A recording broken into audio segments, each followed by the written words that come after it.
Quantos gostariam de ouvir a palavra do Senhor? Diga amém. Vá comigo para a segunda carta de Paulo aos irmãos em Corinto, ou 2 Coríntios, capítulo 13, versículo 13. Esse texto é muito conhecido porque a maioria de nós, principalmente pastores, líderes de uma congregação local, usamos ela para terminar culto, para encerrar uma reunião, para abençoar o povo, né? O texto diz que a graça do Senhor Jesus Cristo e o amor de Deus, o Pai, e a comunhão do Espírito Santo seja com todos vós. Interessante que esse texto que é usado dentro da liturgia, dentro de um ambiente abençoador, para encerrar um ciclo que está ali sendo evidenciado em 2 horas, 1h30, não sei quanto tempo dura o seu culto, mas, na realidade, esse deve ser o princípio de todo o início da vida cristã, de todo o relacionamento com Deus, de toda a vida que procede do trono do Senhor.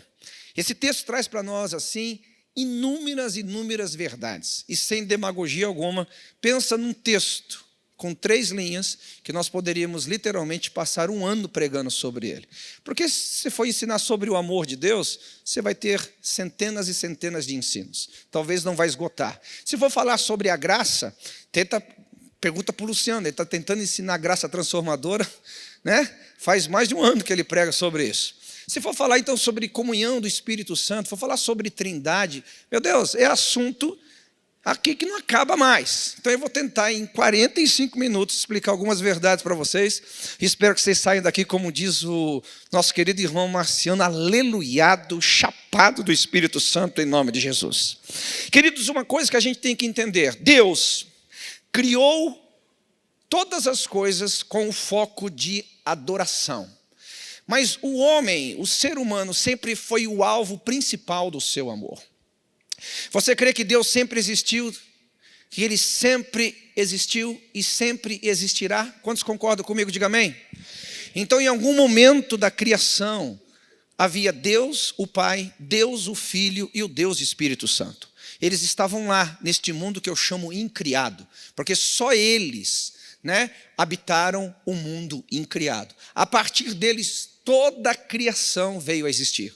Então, os céus dos céus proclamam a glória do Senhor. Então, tudo foi criado para adorar, para exaltar, para bendizer, para revelar Deus. Mas o homem, ele foi criado de uma forma especial, como alvo do amor de Deus, como o princípio da relação que Deus queria ter com a humanidade.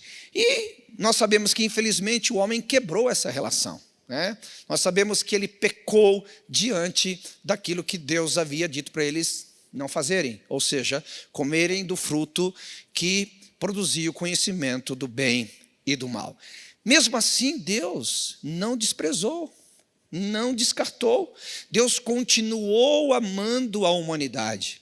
Deus continuou amando o ser humano. E ao invés do homem ser restaurado neste amor, ele piorou ao ponto de, se você ler Gênesis 6 em diante, você vai perceber que a humanidade chegou ao ponto de Deus falar assim: meu Deus, meu espírito não poderá contender para sempre com a humanidade. Ele então destrói a humanidade com as águas do dilúvio, mas o seu amor conservou uma família. O seu amor conservou uma semente para a humanidade. E de lá para cá, então, nós vemos Deus levantando a nação de Israel. E pensa numa nação que deu trabalho para Deus. Pensa numa nação que pisou na bola. Pensa num povo que não soube interagir com o amor de Deus.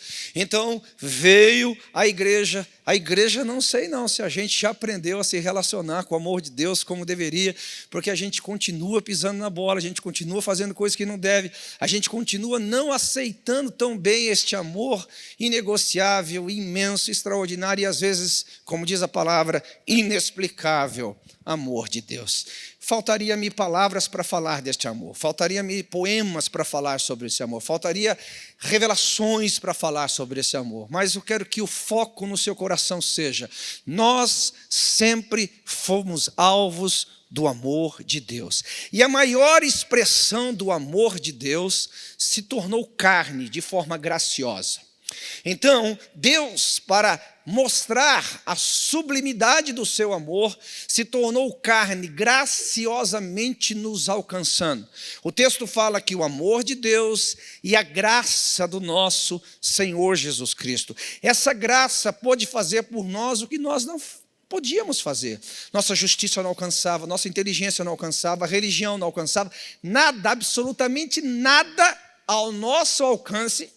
Por mais perfeito, magnífico, lindo, com excelência, poderia alcançar a justiça de Deus para aplacá-la, então nos reconciliar com o seu amor. Mas a graça foi nos dada. Jesus, ele é o preço da redenção. Jesus é o sacrifício perfeito que nos tira da nossa imperfeição e nos traz para a perfeição, que nos tira da condenação e nos traz para a justificação, que nos tira da maldição e nos traz para a bênção, que nos tira do descrédito para um crédito diante de Deus. E para que isso acontecesse, todos nós sabemos que ele teve que viver as 3 imputações da Bíblia. A primeira, todo pecado,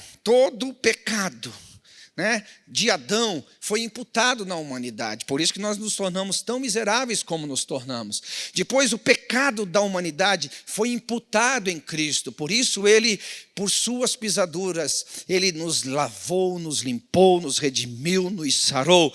E então, ele, justificado em Deus, nos tornou justo neles. A Bíblia diz em 2 Coríntios 5, que aquele que não conheceu o pecado se fez pecado por nós, para que nele fôssemos feitos justiça de Deus. Bem, e aqui está então a comunhão do Espírito Santo.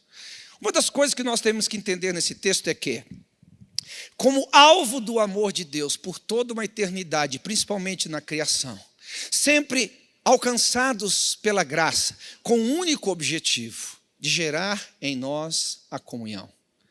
O amor de Deus e a graça do Senhor Jesus Cristo têm um único foco: restaurar a comunhão perdida, restaurar o que o pecado destruiu, restaurar o que a maldade nos roubou, restaurar o que Deus lá no mundo incriado desejou ardentemente. Alguém à sua imagem, alguém à sua semelhança, alguém que pudesse entender sua mente, pudesse entender seu coração, porque nós éramos da mesma essência divina. Então o amor de Deus que nunca nos abandonou, a graça que nos alcançou, mesmo quando éramos pecadores, tem um único objetivo: a comunhão. E quando nós não entendemos a comunhão, ao ponto de comungar com Ele, você automaticamente está desprezando o amor e está desprezando a graça. Porque o objetivo do amor e da graça é gerar comunhão. E essa comunhão, ela só pode ser vivida pelo Espírito. Deixa eu te explicar uma coisa interessante nesse texto. Vocês estão comigo aqui ou não? O que o Pai tinha para fazer, só o Pai fez. Porque o sacrifício foi do Filho unigênito. Não havia outro, não havia substituto para nos substituir. Só havia um. E só havia um. E só havia um. Então o que o Pai fez, enviando o seu Filho, como diz João 3,16, e amou Deus o mundo de tal maneira que deu o seu Filho. Ninguém poderia fazer o que o Pai fez. Um amor que se entrega, um amor que sacrifica, um amor que faz com que o mundo pudesse entender a sua natureza, porque Deus é amor. E o que o Pai fez está feito. A obra consumada. Não tem como desfazer, não tem como desenviar Cristo, não tem como ele retroceder na história. Já está estabelecido, já foi feito, já é história, já é doutrina e já produziu experiências nas pessoas. O que o Filho tinha para fazer, já foi feito. João 19,30 disse Jesus: está consumado. Ninguém mais poderia ter feito o que Cristo fez. Ninguém mais poderia se sacrificar com a validação de perfeição que Cristo teve. Só Ele, mais ninguém. A obra consumada do Pai. E a obra consumada do Filho já foi estabelecida. No entanto, o que o Espírito pode fazer, a semelhança do Pai, que só Ele podia fazer, a semelhança do Filho, que somente Ele podia fazer, somente o Espírito pode nos conduzir a entender o amor do Pai e a graça do Filho, porque esta missão foi dada a Ele.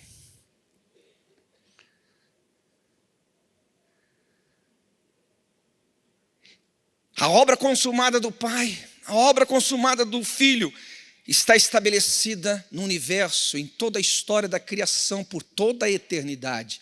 Mas a obra do Espírito, ela é contínua, ela não é estática. Você não estava lá 2000 anos atrás, quando o Filho foi enviado. Você não estava lá 2000 anos atrás, quando o Filho se permitiu ser oferta de sacrifício, porque a Bíblia fala que ninguém tomou a sua vida, mas Ele a deu voluntariamente. Mas eu tenho certeza que o Espírito Santo, que recebeu a missão de mostrar a nós o amor do Pai e a graça do Filho, convenceu o seu coração desta verdade, mesmo você não sendo testemunha ocular. Você pode afirmar com toda a certeza do seu coração: Ele existiu como enviado do Pai. Como enviado do Pai foi obediente até a morte de cruz, onde o seu sangue repousa diante do trono da justiça, dando-nos direito de ser reconciliados com Ele novamente. Aleluia! Agora preste atenção. Se você não tem a comunhão com o Espírito, você nunca vai chegar a essa verdade. Uma coisa muito simples de você entender, absolutamente simples a entender. Você pega um amigo seu que está lá na rua, um amigo seu que trabalha contigo, alguém do seu ambiente familiar que ainda não teve comunhão com o Espírito. Quando você fala para ele de Jesus, ele conhece a história. Quando você fala para ele de Jesus, ele pode até entender um pouco da doutrina catequizada por uma religião, mas ele nunca vai ter a experiência da salvação, porque quem promove essa experiência é o Espírito Santo, trazendo nós o entendimento do amor de Deus e da graça oferecida gratuitamente.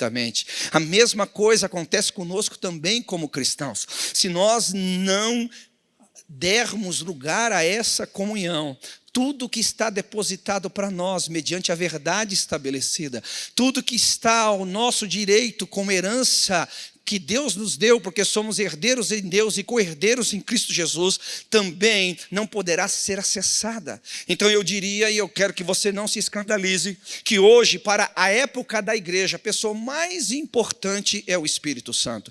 Pastor, mas você não é cristocêntrico? Sim, eu sou cristocêntrico, porque o Espírito Santo é cristocêntrico. Ele não veio para falar de si mesmo, ele veio para glorificar Jesus. Então eu não estou tirando a centralidade de Cristo, eu estou mostrando como a Trindade trabalha em favor da humanidade, a favor de quem Deus sempre amou e sempre foi alvo do seu amor. Se você tirar o Espírito Santo de ação, ninguém vai poder entender o que é o amor e ninguém vai poder entender o que é a graça. E aquilo que você não entende, você não desfruta. Aquilo que você não entende, você não se apropria. Aquilo que você não entende, você não entra no direito de usufruir, porque a Bíblia fala sobre isso claramente. Por exemplo, se você olha os vários textos, o que saiu da boca de Jesus ao seu povo dizendo: Ele veio para os seus, mas os seus não o receberam. Não receberam porque Paulo diz, porque todas as vezes que eles leem as cartas de Moisés, há posto um véu diante dos seus olhos e eles não podem enxergar, mas quando o Espírito tira o véu, então eles se convertem ao Senhor. Assim somos nós que somos transformados de glória em glória. Por que somos transformados em glória em glória? Porque o ministério do Espírito Santo nos mostrou o quanto sempre fomos alvos desse amor, e Deus então tornou esse amor vivencial, nos dando uma graça que pudesse nos justificar diante dele, nos reconciliando, nos tornando parte da sua família novamente. Então o Espírito Santo, ele é a pessoa mais importante para o cristianismo, porque ele faz você entender, faz você acessar, faz você entrar na dimensão que está à sua disposição. Agora, isso é uma questão doutrinária, vocês estão cansados de saber. Vocês congregam, afinal de contas, na alcance. Agora a questão prática.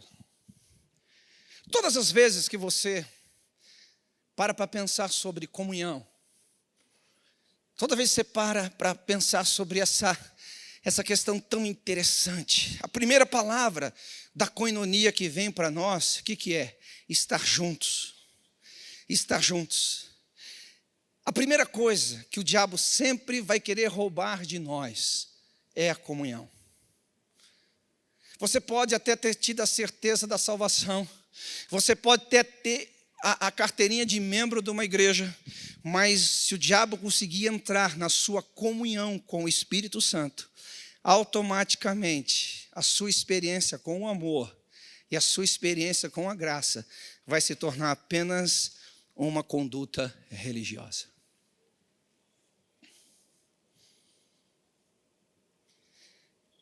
Por exemplo, quando você está numa dimensão de culpa, o que é a culpa? A culpa é a incapacidade de você tributar a si mesmo o perdão. Literalmente é isso, culpa é isso. Eu não consigo imputar a mim o perdão. Então eu me sinto culpado pelo que fiz. E eu não consigo me perdoar suficientemente para esquecer, no bom sentido, o que fiz, para continuar seguindo adiante. O que diz a Bíblia no livro de Romanos? Tendo paz para com Deus. Por meio de quem? De Jesus Cristo. Então quando você perde a paz na sua relação com Deus, a única e exclusiva verdade que está sendo negada ali é a comunhão do Espírito, porque se o Espírito puder ministrar ao seu coração, ele logo vai dizer: ei, deixa eu falar uma coisa, Deus te amou quando você era ainda pecador, muito mais agora que você é justificado. Você está entendendo o que eu estou falando aqui? Então o Espírito Santo, ele vem e ministra o que Cristo fez, ele ministra o amor com que o Pai te amou, e automaticamente na comunhão com o Espírito, ele traz paz à sua alma, porque ele te conduz à obra consumada do Pai, ele te conduz à obra consumada do Filho, onde não há sombra de variação, não é por questões de performance, mas por identidade, por filiação, por adoção. Todas as vezes que você perde a comunhão com o Espírito, automaticamente você começa a não ter paz na sua relação com Deus. Por quê? Porque você começa a ser performático. Performático. Quando a Bíblia fala que Deus nos amou quando éramos ainda pecadores, e que nós somos salvos mediante a fé, numa graça que foi conferida gratuitamente a nós, a Bíblia está dizendo que não há performance na nossa relação com Deus, no que diz respeito ao amor. Deus nos amou incondicionalmente. O preço foi pago não por exigência nossa, mas pela própria exigência dele. Então a consciência que devemos ter do amor de Deus não é uma consciência estabelecida por nossa própria consciência, mas uma consciência que foi produzida pela revelação de Deus, ministrada em nós pelo Espírito Santo. E você só consegue isso na comunhão. E você só consegue isso na comunhão do Espírito, porque é a ele que foi dado o ministério de nos conduzir à obra consumada. O Espírito Santo não pôde oferecer o sangue, porque foi a Cristo que lhe foi dado um corpo, e ele que pôde oferecer o corpo. Cada um tem o seu ministério na Trindade. O Pai não poderia fazer outra coisa a não ser ter dado a única coisa que poderia substituir o nosso pecado, que era o seu único Filho. Então o Pai fez o que deveria ter feito, e o que ele fez já está estabelecido e é irrevogável. O Filho fez o que deveria ter feito, e o que ele fez é irrevogável. Mas o que o Espírito Santo está fazendo precisa ser absorvido pela comunhão. Pela comunhão. Pelo estar em sua presença. Por ouvir a sua voz, por entender os seus impulsos, por entender a forma que ele trabalha. Então se o diabo, ele quer destruir a sua vida, ele não vai começar destruindo, tirando as suas coisas, ele não vai começar destruindo aquilo que você faz, ele vai mexer principalmente lá naquele quarto de oração, lá naquele lugar onde você dá tempo à comunhão, lá aquele lugar onde você pode ouvir e ser ouvido, onde você ministra e pode ser ministrado, onde realmente você começa a sentir as batidas do coração do Pai e perceber o quanto o amor dele é incondicional, e você começa a olhar para a graça e ver o quanto essa graça foi libertadora, o quanto ela é salvadora, o quanto ela é capacitadora. Você está aqui comigo, você pode dar um glória a Deus essa noite, aleluia, aleluia, aleluia.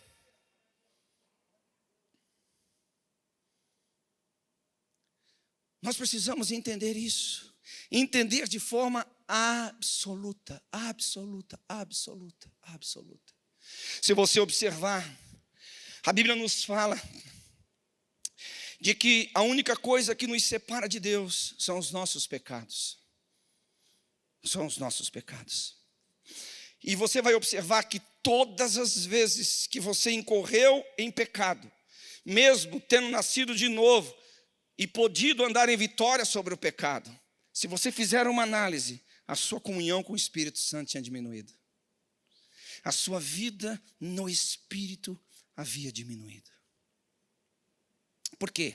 A Bíblia nos ensina que o Espírito Santo nos ajuda em nossas fraquezas. Diga comigo, ele nos ajuda nas nossas fraquezas. Mais uma vez, diga, nas nossas fraquezas. Mais forte, nas nossas fraquezas. O que a Bíblia está querendo dizer aqui, irmãos? A fraqueza, ela não está propriamente conectada à fraqueza em si, porque senão a Bíblia, ela iria se contradizer. Romanos capítulo 8 diz: nenhuma condenação há para aqueles que estão em Cristo Jesus, porque a lei do Espírito me libertou da lei do pecado e da morte, visto que era impossível a lei, mas se tornou possível a graça. E ele começa a dizer, então, se você está no Espírito, você anda no Espírito, e o penhor do Espírito é vida. Mas se você não é mais ministrado pelo Espírito, você vai andar na carne, e o penhor da carne é morte. Qual que é a fraqueza? Que a primeira fraqueza é de você não depender do amor. É você não aprender a ser amado incondicionalmente. É você não depender e esperar na graça. A sua fraqueza, então, ela está muito mais numa questão não performática, mas de fundamentos. Quando o diabo olha, ele percebe, então, que o Espírito Santo não pode te levar profundamente ao amor incondicional de Deus.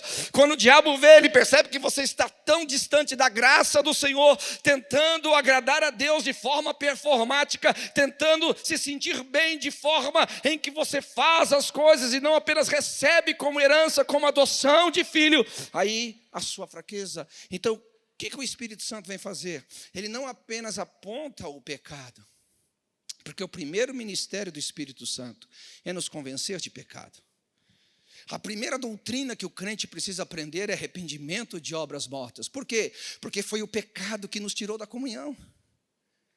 O grande malefício do pecado não foram as suas consequências como doença, não foram as suas consequências como morte no sentido biológico, mas sim da espiritual, que nos tirou da nossa relação profunda de um amor incondicional do Pai, de uma graça que sempre esteve ao nosso favor, que lá no começo de Adão essa graça não precisava ser salvadora, porque nós éramos salvos, nós éramos eternos, mas a graça de participar da natureza divina, a graça de participar como coroa da criação, e assim por diante vai. Quando o diabo percebe que você perdeu a comunhão e você não consegue mais acessar aquele amor, ele começa a te atacar. Aí o Espírito Santo vem. Primeira coisa que ele vai fazer com você, te ajudando nas suas fraquezas, é mostrar que essa sua fraqueza já é suportada pelo amor de Deus. E que essa sua fraqueza já é suportada pela graça. Aí a segunda interpretação errada que a gente faz desse texto. Então, a gente fica imaginando que o Espírito Santo fala assim, não, tadinho, adultério. Adultério todo mundo comete. Fica tranquilo, você está na média da humanidade. Pornografia, não, isso daí é o mal do século, principalmente no Covid. Isso aí todo mundo não tinha tempo, e não, fica tranquilo, isso aí é normal. Mentira, não, o Espírito Santo não trabalha assim. Sabe o que o Espírito Santo faz? Ele põe o dedo e aperta profundamente para você sentir a miséria no coração de Deus de ver você, alguém tão amado, envolvido na prostituição. Ele aperta o dedo da tua alma e faz você sentir as batidas do coração de Deus de ver você afogado na pornografia. Ele aperta a sua consciência, fere a tua consciência para te mostrar o quanto você está pecando com a maior graça de todas, a graça que tornou possível a reconciliação do homem com o amor infinito de Deus. Isso que ele faz. Ele põe o dedo lá, Só que existem pessoas que realmente estão tão cauterizadas, como diz a palavra, tão cauterizadas, que o Espírito Santo não consegue levá-la ao amor do Pai, que o Espírito Santo não consegue mexê-la, constrangendo ela, e aí é o último nível.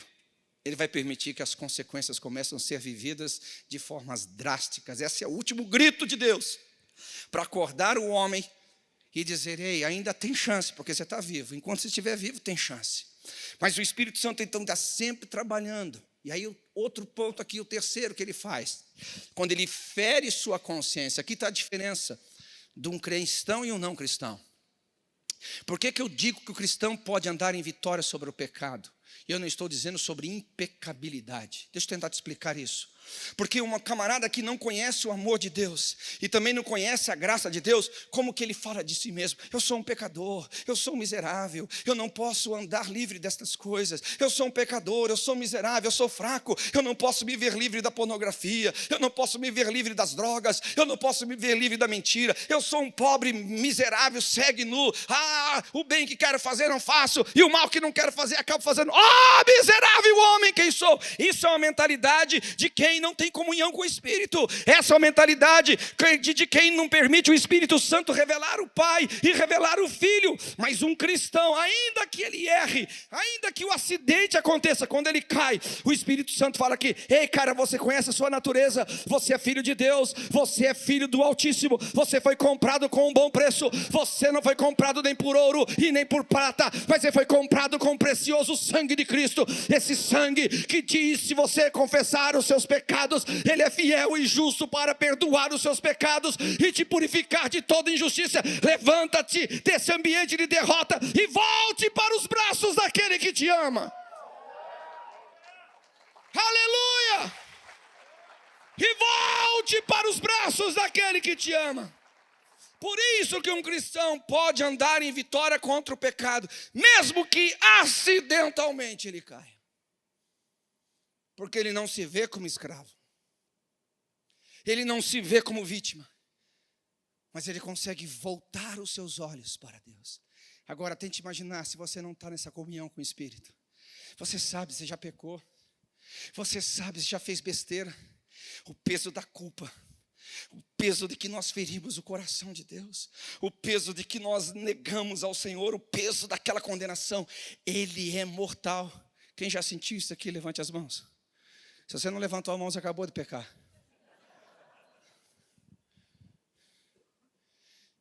Quem ama a Deus e comete erros, sabe o quanto aquilo pesa no coração. E aquilo te leva assim, se você faz até besteira em nome dessa religião.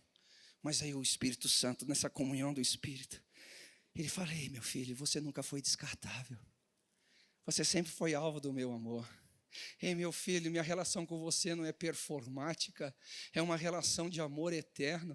Ei meu filho, quando você entende a graça, que ela não se tornar vã para você, não é a graça da aceitação, porque você foi aceito quando você era ainda pecador. Você foi alvo do meu amor quando você era um traste. Você foi alvo do meu amor quando nada, absolutamente nada cooperava em teu favor. A graça, para ela não se tornar vã, é para que você não perca a razão da sua existência, aquela graça que te capacita você ser aquilo para o qual você veio esse mundo, a graça que faz com que você, mesmo na fraqueza, diga: eu sou forte. Você possa entender a graça da sua existência e vivê-la intensamente, ainda que você seja incompetente para o seu chamado. A graça te torna competente, ainda que você seja insuficiente para exercer o seu chamado, a graça te torna suficiente. Você está entendendo comigo aqui ou não? Você pode dar um glória a Deus aqui essa noite?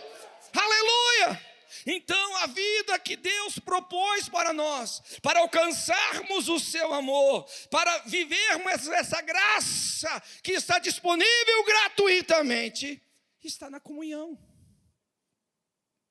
está na comunhão. Está na comunhão.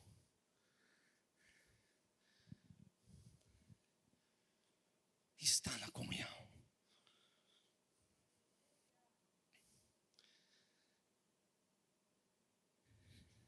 Por que a religião é tão fétida aos olhos de Deus? Por que aos olhos de Deus ela é tão sepulcral? Porque elas nos colocam em atividades que são caracterizadas aos olhos de Deus de forma performática, mas não nos leva à comunhão. Então a gente entra numa atividade pensando que estamos em comunhão e não estamos. Porque você vai perceber o quanto você está em comunhão. Quem quer saber o quanto você está em comunhão com o Espírito? Diga amém. Opa, aleluia. Já conseguiu alguma coisa com essa pregação. Você ficou interessado por algo importante. Olha para o seu irmão e diga assim: você sabe que está em comunhão com o Espírito e não com a religião quando você percebe que você está mais parecido com Jesus.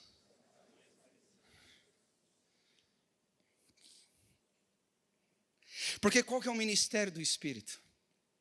Qual que é o objetivo do ministério do Espírito? Quando você está em comunhão com o Espírito Santo, ele te leva ao amor de Deus. Aquele amor que você não precisa de performance.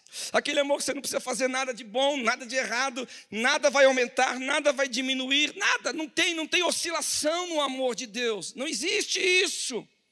Só que o amor de Deus, ele nos coloca em um alvo. Romanos 8:29 diz que o desejo de Deus é ter uma grande família, onde todos sejam parecidos com Jesus Cristo. Romanos 8:29 diz isso, para que todos nós sejamos o quê? Mais parecidos com Jesus. Então, quanto mais você se envolve com atividades e menos se torna parecido com Jesus, você fica muito mais como um funcionário a favor dos céus do que um filho que serve em adoração. Você percebe que a comunhão, ela vai transformando, porque todos nós chegamos para Jesus. Eu não sei você, eu cheguei horrível. Eu era muito mais parecido com o Satanás, com o capiroto, do que com Deus. Se esse negócio de imagem e semelhança de Deus, se fosse servir para mim, eu tinha vindo às profundezas do inferno, porque tudo indicava para o capiroto, tudo indicava para o rabo, até vermelhinho eu era. Ficou engraçado, eu não posso ficar vermelho, tá vendo? Não posso ficar vermelho, senão me caracteriza com outra coisa. Mas eu fui andando com o Espírito Santo, e nessa comunhão com o Espírito Santo, eu fui entendendo, repita comigo, comunhão, mais forte, comunhão. Na comunhão, o que o Espírito Santo vai fazendo? É que você vai entender o que é o espelho, que a Bíblia fala que nós somos colocados como um espelho. Quando você se olha no espelho, que imagem que você vê lá? A sua, não é? É para ver, não é verdade? Você vê a sua imagem. Mas só quando você está no ministério do Espírito, ele põe a imagem de Cristo no espelho, e quando você vai lá, você fica igual aqueles programas de celular, assim, fica assim. Está torto aqui, não está encaixando ali, não está bem certinho aqui. Aí o diabo já vem, tá vendo? Você não parece com o Cristo. Assim, não, você não tem parte aqui, ele está em comunhão comigo. Aí ele te leva, fala assim, está vendo aquelas deficiências? Nós vamos tratar assim,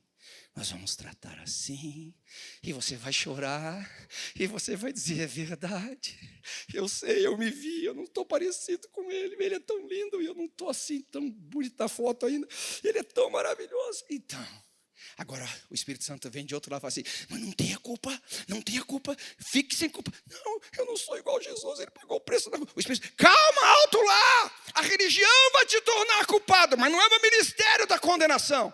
Porque ele vai do outro lado lá e fala assim, vou te mostrar como que você é visto no céu. Quando o Pai olha, ele vê a perfeição em Cristo, não a sua conduta, que vai de glória em glória, de glória em glória. Alguém está comigo aqui? Diga amém. Amém. Você está comigo aqui? Diga amém. Diga amém. Então o que entristece o coração de Deus não é simplesmente as minhas falhas e os meus erros, é o quanto na minha caminhada eu não permito que o Espírito Santo me transforme à imagem daquele que era o unigênito, mas pelo sacrifício, pela obra eterna, o sacrifício que não pode ser revogado, nós nos tornamos semelhantes a Ele. O padrão é Ele, e você não consegue com a sua força, e você não consegue com a sua performance, e você não consegue de forma nenhuma. Só um recebeu esta missão, só um tem autoridade para fazer, só um pode fazer isso: o Espírito Santo. Deixa eu te dar uma outra palavra aqui, escute bem. Por que eu falo que o Espírito Santo ele é a pessoa mais importante para o tempo que estamos vivendo? E eu não estou tirando a centralidade de Cristo. Deixa eu te dar um exemplo. Quantos creem que Jesus foi um bom pastor? Diga amém. Uns dois aqui. Quantos creem? Quantos creem que Jesus foi um bom líder? Quantos creem que Jesus foi um bom amigo? Quantos creem que Jesus foi parceiro daqueles 12 durante 3 anos e meio? Dê um glória a Deus. Então aqueles caras não foi por causa de pastoreio, não foi por causa de amizade, não foi por causa de treinamento. Mas se você observar, o fim da história daqueles caras foram trágicos. Os 12 desviaram. Dos 12, um ficou tão debaixo de condenação que se matou. Os outros abandonaram o ministério. Olha aqui, você é um líder de célula, não é? Imagina depois de você 5 anos, 10 anos cuidando da sua célula, e o fim da sua célula é esse. Você vai ser celebrado? Seja honesto. Não vai. Ninguém vai celebrar um líder onde todos os seus liderados não dão certo, aonde um se mata. Não vai ser celebrado. Então, se o ministério terreno de Jesus se limitasse apenas no que ele fez, guarde as devidas proporções, ele seria derrotado, seria fracassado. Mas se você observar esses mesmos homens, exceto aquele que deu cabo da vida, esses mesmos homens, quando o Espírito Santo veio,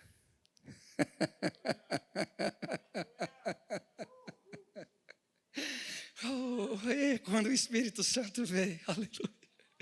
Aquele que havia negado, agora Atos 2,14, ele se coloca em pé. E a gente dá muito crédito para Pedro, mas a Bíblia fala, e os 11 também ficaram em pé com ele, aleluia. E ele trabalhou na sua exposição pública com muito mais intensidade do que a sua negação, que foi quase no privado. Ele se levanta e chama a atenção daquela geração. Ele é um profeta, ele aponta as falhas daquelas pessoas, ele glorifica Jesus, ele exalta o nome de Jesus, ele exalta o poder profético das Escrituras, ele se levanta. Agora, você não se lembra, outrora, alguns dias atrás, ele era o Pedro, aquele que tinha negado, o Pedro que parece que não valorizou o ministério de Cristo, aquele que parece que pisou o sangue da aliança, aquele que parece que não valorizou nada que Jesus tinha feito. Mas não é uma questão que você tem que olhar só no plano tópico, você tem que olhar no panorama. Cristo pôs a base para que o Espírito pudesse trabalhar. Então o Espírito agora trabalhou em tudo que Jesus havia falado, em tudo que Jesus havia ensinado. Tanto é que o discurso deles depois é sempre isso: o que nós vimos, o que nós ouvimos, nós não podemos deixar de falar, custe a nossa vida, custe o que custar. Você está aqui comigo, meu irmão? Se o próprio Senhor Jesus, para ser bem sucedido no seu ministério, teve que valorizar a obra do Espírito, teve que valorizar a comunhão do Espírito, porque nós vamos trocar isso pela religiosidade.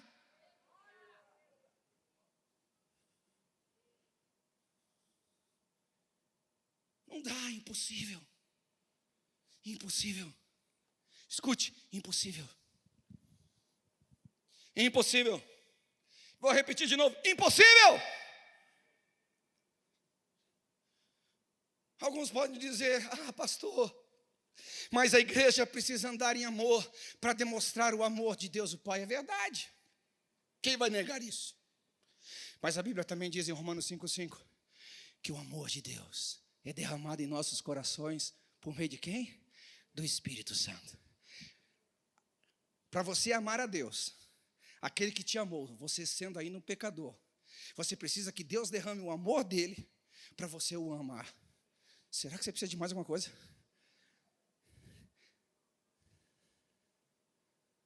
Ai, pastor, se a igreja orar mais, se a igreja orar mais. É verdade, quem vai falar contra a oração? Mas você já viu o que a Bíblia diz? Romanos 8, que nós não sabemos orar como convém. Mas quem é que nos ajuda a orar? O Espírito Santo. A Bíblia diz que o nosso coração é enganoso, o mais perverso de todos. Mas é quem que pode ferir a nossa consciência, nos convencendo de pecados, para que a gente não se separe de Deus? O Espírito Santo.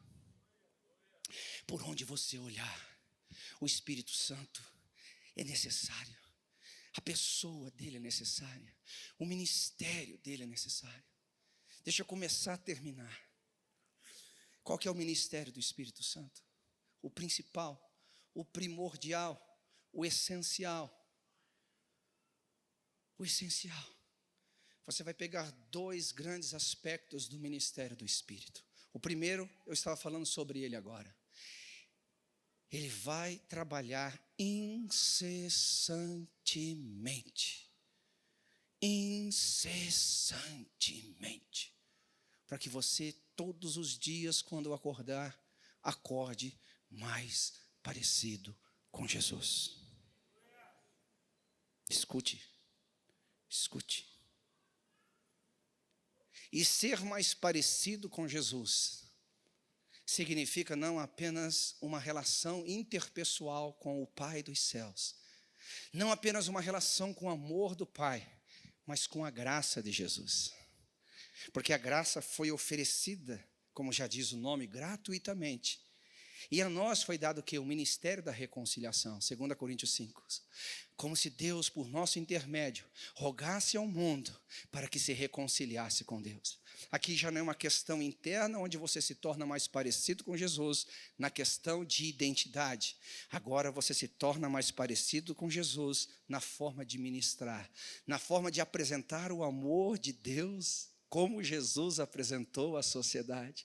Apresentar o amor de Deus, como Jesus demonstrou ao mundo perdido e corrompido. Mostrar que Deus não está indiferente, mesmo quando eles estão atolados nos seus pecados, mesmo quando eles estão fazendo sacrilégios ao nome de Jesus, mesmo quando eles estão desprezando este amor tão intenso. Jesus, ele não se eximiu dessa responsabilidade ao ponto de custar sua própria vida. Jesus não se eximiu dessa responsabilidade, mesmo tendo tamanha oposição dos pecadores. Ele não se eximiu dessa responsabilidade, olhando para si mesmo, mas ele se resignou no propósito de Deus e disse: Deus Pai Todo-Poderoso, que não seja feita a minha vontade, mas sim a tua vontade. Então, no momento em que eu me entrego aos cuidados do Espírito Santo, eu vou morrer para mim mesmo, para ser mais parecido com Jesus. O primeiro grande bloco, a grande esfera, a grande missão do Espírito. Agora a segunda, não é ao ponto de eu morrer para mim mesmo, para servir a Deus, é ao ponto de eu morrer para mim mesmo e servir os meus irmãos. E aqui entra uma outra área difícil para nós, porque nós somos egoístas desde a nossa criação. A gente acha que o egoísmo é fruto do pecado. Eu provo na Bíblia que não é. Adão e Eva se tornaram egoístas antes de comer o fruto. O ser humano, na sua missão de ser, não vou usar essa categoria, senão vai complicar a cabeça de vocês, mas de ser mais parecido com Jesus, mais parecido com o Pai. Uma das primeiras coisas que tem que aprender, a primeira é o teu Espírito de Cristo, que não usurpou ser igual a Deus, antes se humilhou. Todos nós, na vida cristã, tanto no desenvolvimento de ser mais parecido com Jesus para agradar o Pai, e ser mais parecido com Jesus para servir os irmãos, a primeira é matar o egoísmo. E é fácil. Tente. O jejum ajuda, nos ajuda? Você está jejuando, você sabe disso. Sua carne, até que você crucifique ela fica ali. Comida, terra, comida. não é? Porque você vive para a manutenção da própria existência. O evangelho é isso. Eu morri para o mundo, nasci para Deus, para que vivo seja transformado à imagem de Cristo. Eu morro para mim, para servir os meus irmãos, para servir a minha geração. Agora você acha que você vai conseguir demonstrar o amor de Deus simplesmente porque você acordou de manhã assim, ó, paz e amor, mano. Ei, queridão, acordei tão simpático hoje, ó, pode vir em casa.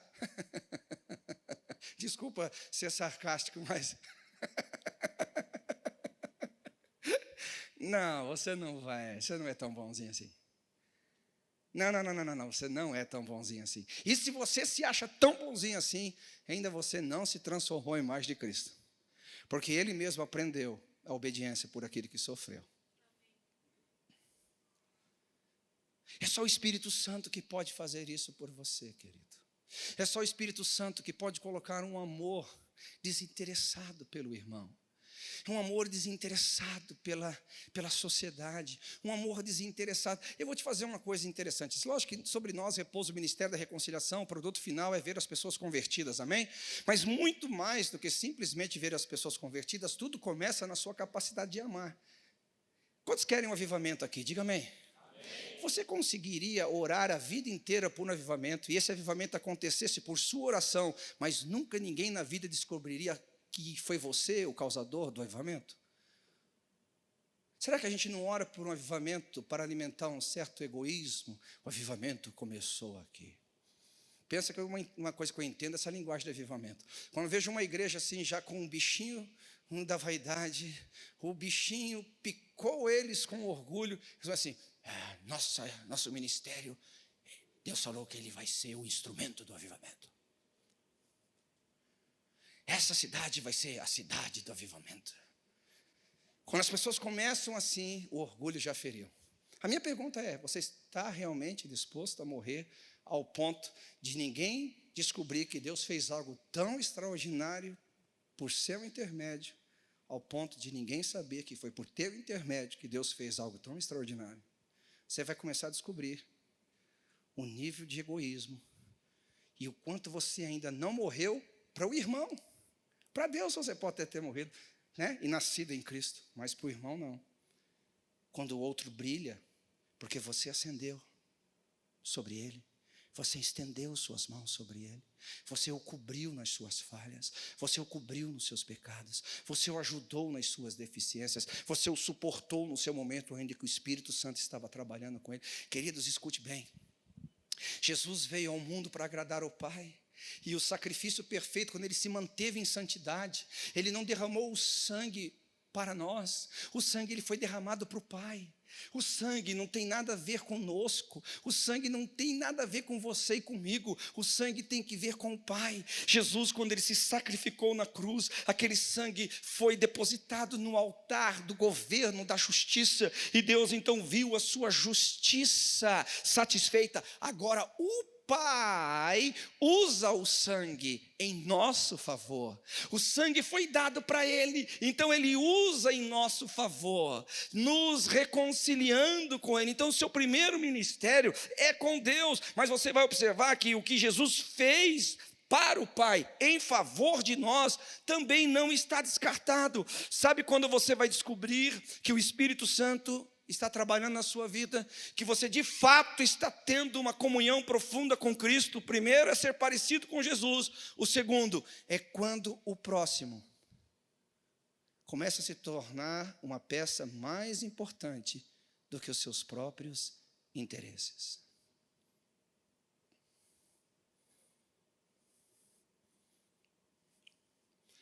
Eu me lembro uma vez que eu estava vindo de uma cruzada de milagres. Eu sempre gostei desse aspecto da igreja. E quando eu estava chegando perto de casa, o Espírito Santo me fez a pergunta: você está feliz, Marcelo? Eu falei assim: muito feliz, Senhor. O Espírito Santo, eu estou tão contente. Eu nunca senti tão perto a presença do Espírito Santo. E eu estou feliz, as pessoas foram salvas, milagres aconteceram, os surdos ouviram, os aleijados andaram. O Espírito Santo, eu estou feliz, eu estou feliz, eu estou feliz. E o Espírito Santo falou: eu não. Eu estou triste. você me entristeceu. Falei, Espírito Santo, o que eu fiz? As pessoas foram salvas, eu comecei a dar o relatório como se ele não estivesse lá. As pessoas foram libertas, as pessoas foram alcançadas para Jesus. Falou assim, não é sobre isso que eu estou triste. Eu não estou triste com os fatos que ocorreram. Eu estou triste com o seu coração. Falei, mas o que eu fiz? Falou, Marcelo, cada aleijado que se levantava, Marcelo, cada surdo que ouvia, Marcelo, cada milagre que acontecia, eu vi o teu coração transformando tudo aquilo em troféus, para você colocar na sua prateleira de exibicionismo e dizer para todo mundo o quanto eu te uso. Eu não vi compaixão, eu não vi amor, eu não vi carinho no seu coração por aquelas pessoas. Eu vi você ministrando sobre elas, única e exclusivamente, para colher milagres, para alimentar a sua fama. Sabe, queridos, como existe uma patologia, e a psicologia, a psiquiatria explica isso, que alguns pais, algumas mães são super protetores, não por amar os seus filhos, mas por amarem tanto a si mesmos, que eles precisam se apresentar publicamente como super pais. Existem discipuladores, existem pastores, que estão tão mal trabalhados na comunhão com o Espírito, que estão tão envolvidos com a performance do ministério, estão tão envolvidos com o realizar do ministério, que eles não estão mais preocupados de fato com a humanidade, aquela que sempre foi o alvo do amor de Deus, aquela que mesmo pecando e desgraçando toda a sua própria história, Deus nunca os abandonou, e o amor de Deus incondicional, a graça de Deus imerecida sempre foi disponibilizada para eles, e hoje nós, mal trabalhados pela presença do Espírito dentro de nós, olhamos essas pessoas como números que acessam os nossos ministérios, olhamos elas como alvo do poder que há sobre nós e não amamos como deveríamos amar, ao ponto de sermos como Jesus foi por elas e para elas, morrer pelos irmãos. Eu acredito que a primeira parte é mais fácil, irmão, sabe por quê? Porque a primeira parte você só tem benefício. Você era destinado ao inferno, agora você foi salvo, está indo para o céu. A primeira parte, você era um amaldiçoado, agora você é um abençoado.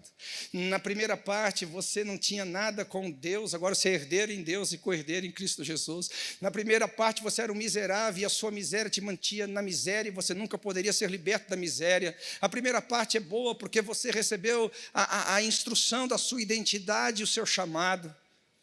Mas a segunda parte é ser a semelhança de Cristo, é se dar ao ponto de que você mesmo não se interessa, as suas ambições não se interessam, os seus desejos não são os que são latentes dentro da sua alma. Pai, seja feita a sua vontade, ainda que eu tenha a minha, seja feita a sua vontade, a sua vontade, a sua vontade, a sua vontade.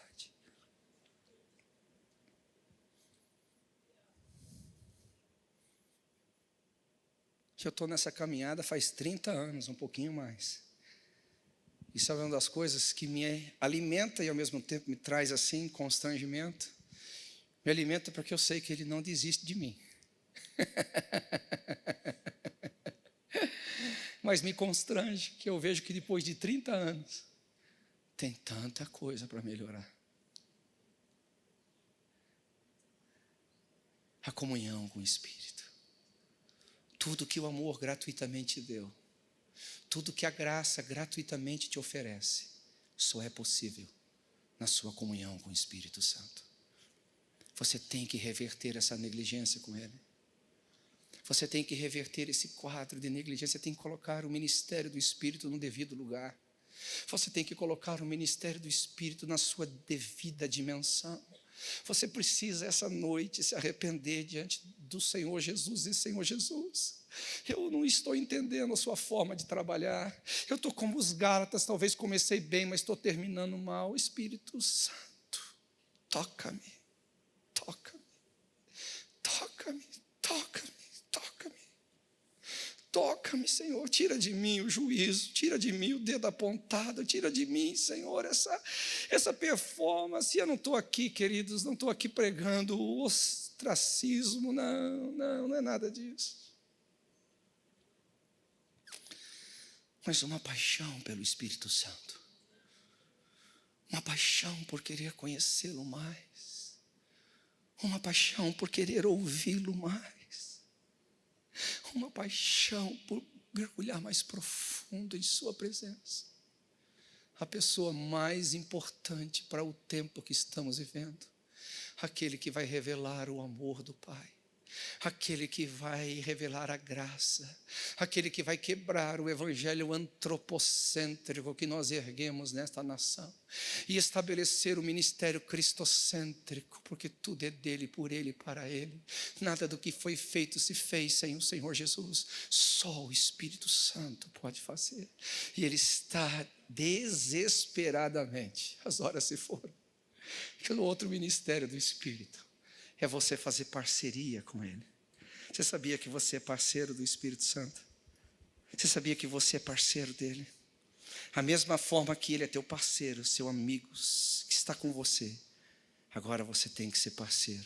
Porque o ministério da reconciliação foi dado a você. Mas o ministério do convencimento foi dado a Ele. Vocês não podem. E aqui eu vou dar só uma palhinha, eu termino, eu quero orar com vocês. Olhe para o seu irmão, assim com os olhos ternos, de quem está disposto a morrer por ele. Vamos lá, aproveite agora, né? Olhe para os olhos dele e diz assim: ei, se você quer ser amigo do Espírito Santo? Ei, Marcelão, você quer ser amigo do Espírito Santo? De verdade? Então, escute bem. Fale para o seu irmão assim: escute bem. Você não pode só querer uma pessoa na sua vida e não querer a missão dela. O nível de profundidade em seu relacionamento com Ele depende o quanto você está comprometido com a missão que lhe foi entregue.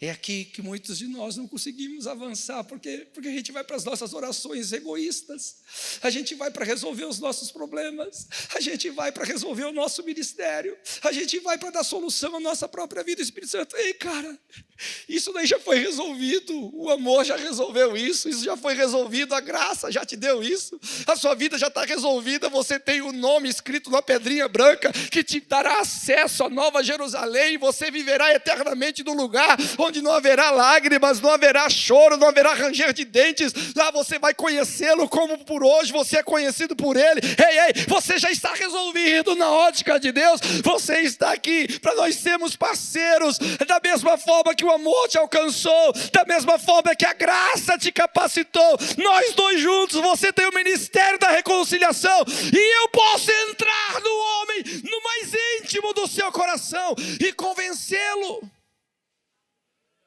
Você não vai mais profundo no Espírito. Não vai. Não vai. Do quão profundo você foi na sua missão. Escuta, a missão do Espírito não é você é alvo da missão do Espírito. Acho que você não entendeu. Repita comigo: eu só sou o alvo, mas o propósito da missão é Jesus. O Espírito Santo está fazendo algo em você para agradar você.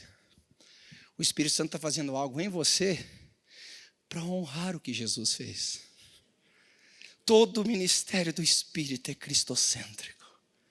Todo o ministério do Espírito, toda vez que o Espírito Santo consegue fazer algo para você, a Bíblia fala: e Ele me glorificará. Aí eles olham nos olhos de Jesus e dizem: ó, está mais parecido com você, eu consegui. Alguém está aqui comigo ou não? Estou tentando ilustrar, fazer a coisa meio lúdica, mas de fato é assim que acontece. Assim que, como cada um salvo, Jesus olha para o rostinho do Pai, para os olhos do Pai, e fala: Pai, eu era sozinho, está vendo? Mais um. Aí o Espírito Santo: Jesus é o rei do sacrifício. E assim a Trindade vai trabalhando em favor da humanidade. Mas eu vou te dizer uma notícia ruim de tantas outras coisas boas que eu te falei. Você pode resistir ao Espírito. Você pode entristecê-lo. E como que você resiste ao Espírito? Quando você quer tirar o Espírito da missão dele, que é glorificar Cristo, e com o seu egoísmo, você quer um Espírito Santo só para a sua relaçãozinha pessoal, para as suas chatices pessoais, para os seus dilemas pessoais da vida. Ei, lógico que Deus está interessado nessas coisas, mas não é só nisso. Não existe como os céus tocarem a terra, se o propósito for perdido, se a visão for perdida. E o Espírito é quem é capaz de manter isso vivo. Então diga mais uma vez: a minha profundidade relacional com o Espírito depende inteiramente o quanto a missão do Espírito também se tornou a minha missão. Eu sei do meu papel como um reconciliador, como quem Deus rogasse ao mundo por meu intermédio. Mas depois disso eu sou limitado. Mas o Espírito Santo vem por meu ministério e convence o pecador do seu pecado. E convence o irmão para se tornar mais parecido com Jesus.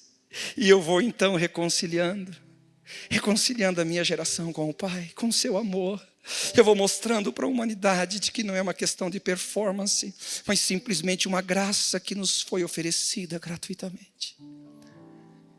Você sabe, quando você está em comunhão com o Espírito, não só quando você se torna mais parecido com Jesus, não só quando você está disposto a servir e morrer pelo seu irmão, mas quando você de fato conseguir eliminar o egoísmo e dizer que a minha única e verdadeira razão de existência é chegar a falar como Jesus falou: que não seja feita a minha vontade, mas a sua vontade. Jesus quer te levar para esse lugar mediante o seu Espírito. Quantos querem? Quantos querem? Quantos querem se derramar um pouquinho diante dele? Fazer uma provocação aqui para vocês. Ninguém vai ganhar de mim. Talvez mais o Marcelo está mais pertinho de mim, mas ninguém chega aqui primeiro do que nós no altar. Nós já estamos aqui. Porque essa preguei para mim, meus irmãos. Alimentar a minha consciência de que é isso, e fora disso, não tem outro disso. Esse é o Evangelho. É para isso que Jesus te chamou. É para isso que o Espírito Santo está aqui para trabalhar. Você quer sair do seu lugar e se unir comigo, com o Marcelo aqui? Os dois Marcelos. Se ajoelhar um pouco, talvez, ou ficar em pé, não sei. Mas talvez, quem sabe, deixar que o Espírito Santo entre um pouco mais profundo. E ele comece de fato a sondar o teu coração e mostrar para você quais são as áreas que de fato você precisa ser mais parecido com Jesus. Quais são as áreas onde você de fato precisa morrer mais por teu irmão. Onde de fato você está com Deus para viver o seu próprio sonho, ou você está com Deus para viver os sonhos de Deus para a sua vida. Eu não sei você, eu sou o Espírito Santo. Talvez você já esteja mais maduro, até mais maduro do que eu que preguei essa palavra. E você já está assim, alguns quilômetros de distância nessa caminhada. Mas quem sabe você não comece a clamar também ao Senhor e dizer: Senhor, leva-me mais profundo. Leva-me mais profundo.